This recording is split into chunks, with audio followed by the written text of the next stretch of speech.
brothers and sisters, last week I preached to you about the idea that as Christians we're called to be the salt of the earth.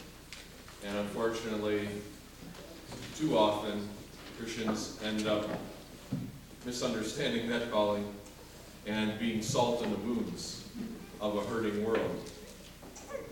We're supposed to use our saltiness to preserve what is good, to bring out the flavor of grace, of God's love, so people can taste and see how good He is. Too often we misuse it and spoil the recipe, so to speak. Today we heard St. Paul's letter to the Ephesians in chapter 4 lays out perfectly how you can be this salt of the earth as a community.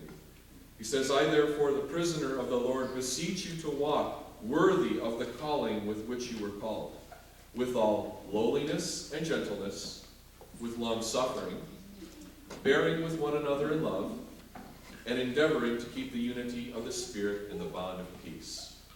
This is a perfect description of how Christians are to conduct themselves. Well, last week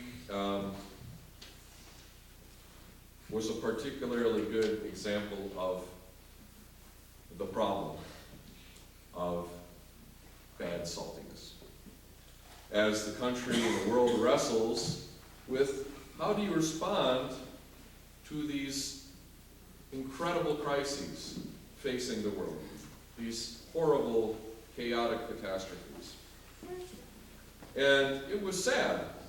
It was sad to see so many Christians and even clergy voicing such uncharitable and unforgiving opinions about groups of all different sorts. Not just groups outside this country, groups wanting to come into this country, but their own groups, their own people, their fellow citizens.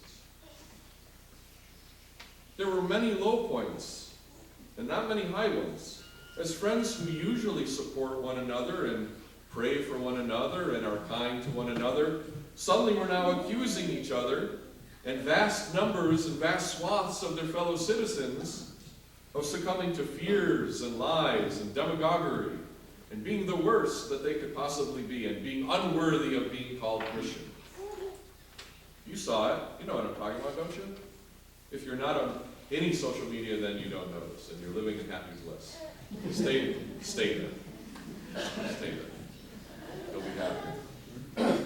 I know a priest very, very well who lost his patience in making a little debate with somebody that he didn't know on a point that he really didn't care a whole lot about, but he lost his patience and said, you know what, you need to go back and learn how to read before you respond anymore to this. And the person rightly said, there's no need for insults, you know. And that priest, days later, eventually asked for forgiveness. I don't know if he was forgiven. I hope he was, because the priest was me. I'm the one who said that. I've been the one who's salty this week, too. And it's absolutely the wrong kind of saltiness. One nasty thing I've seen and heard in a number of different places is what I'm going to call grief shaming. Maybe, I don't know, I'll trademark it. Grief shaming. It's like fat shaming. Grief shaming. This is something that really needs to stop, especially by Christians, especially Christians grief shaming each other. What is grief shaming? Well, there were a number of articles that came out and said, if you are showing grief or hurt or outrage or anything about one set of terrorist attacks, but not an equal amount about terrorist attacks somewhere else, then somehow you have committed some horrible sin. Right? And there was one article which I actually liked most of it and made a lot of really good points, but unfortunately, the author then said that if you said something nice about the Paris attacks, but didn't say something equal about the attacks in Beirut, that this itself, quote, is a form of terror, is terrorism. Not is a form of terrorism, is not like terrorism, but is terrorism itself. Okay. I want to note that that person, for all their good points, did not express any outrage about the bombing of the Russian jet in Egypt a few days previous, or the attack on the Kenyan University. Does that make the author a terrorist then? By their own logic? But this is emblematic of the type of irrational magical thinking that has taken grip over our world. And it's got to stop. We can see how irrational this type of thinking is by making a very simple and I think appropriate analogy. Let's say you live in a nice neighborhood, right? With many streets and many different people, okay? Suddenly there's a disease that strikes the area. And people are getting sick here and there and everywhere. And you find out that the person who lives across the street from you, somebody has a sickness in their house. And you've known this neighbor longer than anybody else in the neighborhood. You're a good neighbor. You know at least 10 or 12 people on your street pretty well. But this is the neighbor that you go back the farthest with. And so you decide, oh man, I feel bad for them. I'm going to make them a cake, or I'm going to make some soup. And I'm going to take it over to them. Let them know I'm thinking about them. And as you take your soup or your cake or whatever it is, and you walk across the street, suddenly somebody sticks their head out their door from another house and says, hey, you awful person. Don't you know that there are other people on the street that are sick too? How dare you only take soup or cake over to that person's house? In fact, you know what that means? It means you yourself are helping to spread the disease.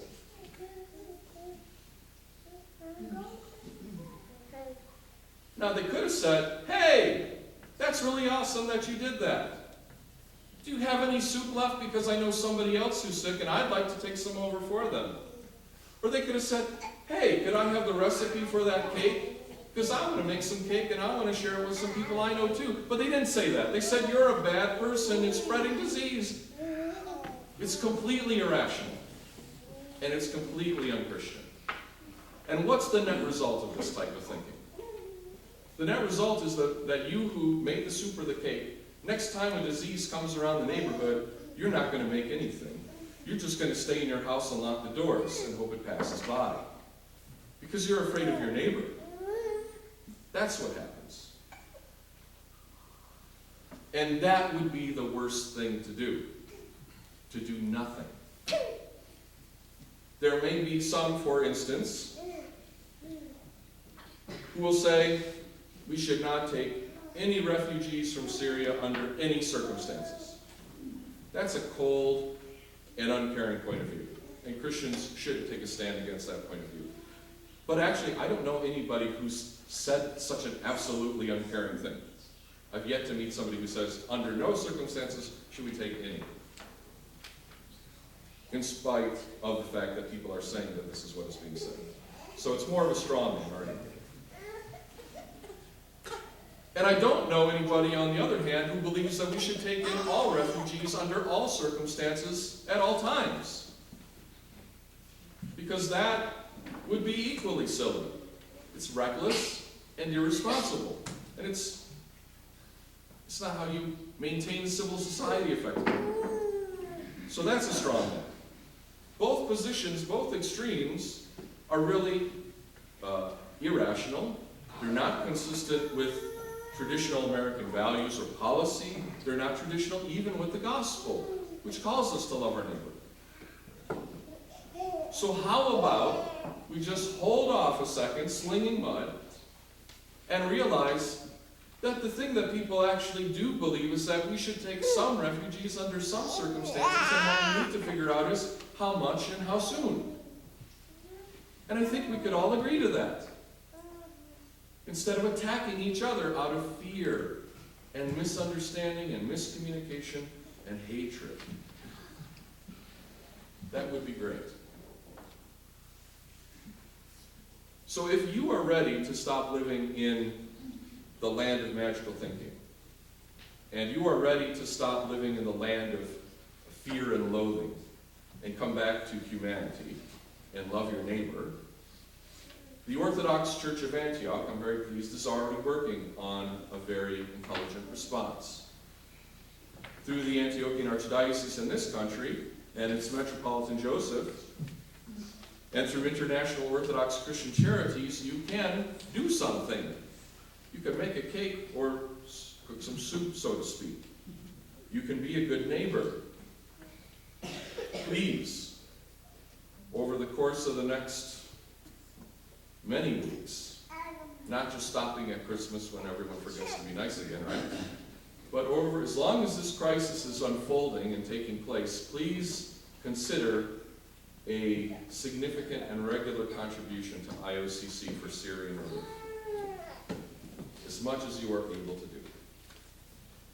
If you would like to be even more proactive and serve as a liaison for this community with IOCC and with the Church of Antioch to see what can be done to help refugees, then you can either ask me to contact them, or you can contact them directly yourself at SyrianRelief@Antiochian.org. SyrianRelief@Antiochian.org.